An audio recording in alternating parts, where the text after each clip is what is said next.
Ang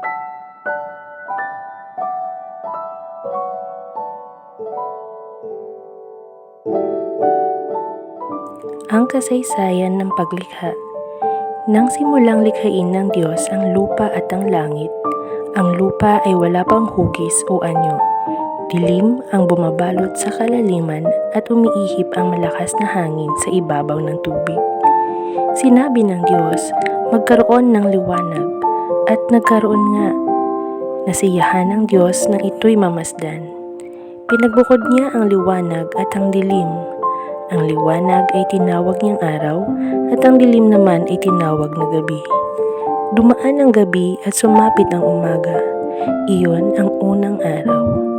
Sinabi ng Diyos, magkaroon ng kalawakang maghahati sa tubig upang ito'y magkahiwalay. At nangyari ito. Ginawa ng Diyos ang kalawakan na pumagitan sa tubig na nasa itaas at nasa ibaba.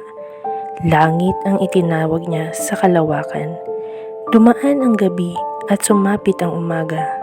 Iyon ang ikalawang araw. Sinabi ng Diyos, magsama sa isang dako ang tubig sa silong ng langit upang lumitaw ang lupa. At ito'y nangyari. Ang lupa ay tinawag niyang daigdig. At karagatan naman ang nagsama-samang tubig. Nasiyahan siya nang ito'y mamasdan. Pagkatapos, sinabi ng Diyos, magkaroon sa lupa ng lahat ng uri ng halamang namumunga at nagbubutil. At nangyari ito. Tumubo nga sa lupa ang gayong mga halaman. Nasiyahan siya sa kanyang ginawa nang ito'y mamasdan. Dumaan ang gabi at sumapit ang umaga. Iyon ang ikatlong araw. Sinabi pa ng Diyos, magkaroon ng mga tanglaw sa langit para mabukod ang araw sa gabi. Ito ang magiging batayan sa bilang ng mga araw, taon at kapistahan. Mula sa langit, ang mga ito'y magsasabog ng liwanag sa daigdig. At gayon nga ang nangyari. Nilikha ng Diyos ang dalawang malaking tanglaw, ang araw upang tumanglaw sa maghapon at ang buwan upang magbigay liwanag kung gabi. Nilikha rin niya ang mga bituin. Inilagay niya sa langit ang mga tanglaw na ito upang magsabog ng liwanag sa daigdig. Tumanglaw kung araw o gabi at magbukod sa liwanag at dilim. Pinagmasdan ng Diyos ang kanyang ginawa at siya'y nasiyahan. Dumaan ang gabi at sumapit ang umaga.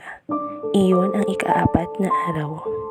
Sinabi pa ng Diyos, magkaroon sa tubig ng maraming bagay na may buhay at magkaroon din ng mga ibon sa himpapawid. Nilikha ng Diyos ang mga dambuhala sa dagat at lahat ng bagay na nabubuhay sa tubig at lahat ng uri ng ibon.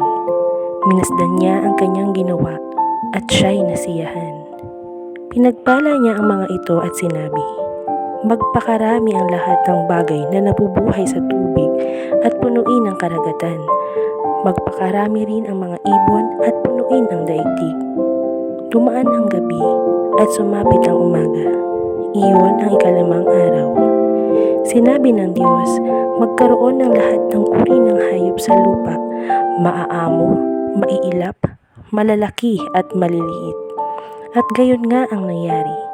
Nilikha nga niya ang lahat ng ito, at siya'y lubos na nasiyahan nang mamasdan ang mga ito. Pagkatapos likhain ang lahat ng ito, sinabi ng Diyos, ngayon, lalangin natin ang tao. Ating gagawin siyang kalarawan natin. Siya ang mamamahala sa mga isda, mga ibon at lahat ng hayop, maging maamo o mailap, malaki o maliit. Nilalang nga ng Diyos ang tao ayon sa kanyang larawan. Lumalang siya ng isang lalaki at isang babae, at sila'y pinagpala.